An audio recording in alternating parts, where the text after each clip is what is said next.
Hi hello அஸ்லாம் வலைக்கம் welcome to ஜுவீஸ் kitchen. இன்றைக்கி சூப்பர் குயிக் ஈஸி எம்மி முட்டை சாப்பாடு எப்படி செய்கிறதுன்னு பார்க்கலாம் வாங்க. அதுக்கு உண்டான ப்ரிப்ரேஷன் நான் ஆல்ரெடி பண்ணி வச்சுட்டேன். இதுக்கு நம்மளுக்கு ரொம்ப நிறைய இன்க்ரீடியன்ட்ஸ் தேவைப்படாது. இப்போ நம்ம ஃபஸ்ட்டு ஒரு கடாய் வச்சுட்டு அதில் நம்ம எண்ணெய் ஊற்றிக்கிறோம். எண்ணெய் கொஞ்சம் தாராளமாக இருந்தால் முட்டை சாப்பாடு டேஸ்ட்டாக இருக்கும்.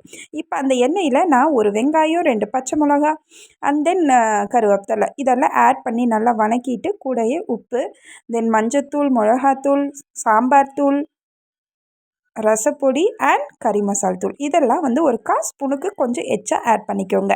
அவ்வளோதாங்க. நல்லா வணக்கி விட்டுட்டு இப்போ டொமேட்டோஸும் கொரியண்டர் லீவ்ஸ் இதையும் நம்ம ஒரு டொமேட்டோ வந்து ஒரு 2 பெரிய தக்காளியாக இருந்தால் 2 ஆட் பண்ணிக்கோங்க. அதை ஆட் பண்ணி நல்லா வணக்கிட்டு இப்போ நான் ஒரு 4 எக்ஸ் சேர்த்துக்கிறேன். அந்த எக்குக்கு உண்டான பெப்பர் அண்ட் சால்ட் இதையும் ஆட் பண்ணிவிட்டு நல்லா மிக்ஸ் பண்ணிக்கிறேன். அந்த எக்ஸ் வந்து உங்களுக்கு தனித்தனியாக அப்படி பிரிஞ்சு வரணும், அந்த அளவுக்கு வணக்கிக்கோங்க. இந்த டைம் தான் நம்ம ரைஸ் ஆட் பண்ணுறோம். ரைஸ் வந்து நான் வந்து ஒரு 2 கப்புக்கு வச்சுருந்தேன். அந்த 2 கப் ரைஸையுமே அப்படியே ஆட் பண்ணிவிட்டு இது 2 கப் ரைஸுக்கு 4 எக்ஸு கரெக்டாக இருக்கும். ஸோ அதை நல்லா வணக்கிட்டு இப்போ தான் நம்ம சீக்ரெட் இன்க்ரீடியண்ட் ஆட் பண்ணுறோம். ஹாப்பிமா red fried rice mix powder இதை நல்லா ஆட் பண்ணிவிட்டு இதையும் நல்லா மிக்ஸ் பண்ணி எடுத்து சாப்பிட்டா சூப்பராக இருக்குங்க. நிஜமாக சொல்கிறேன்.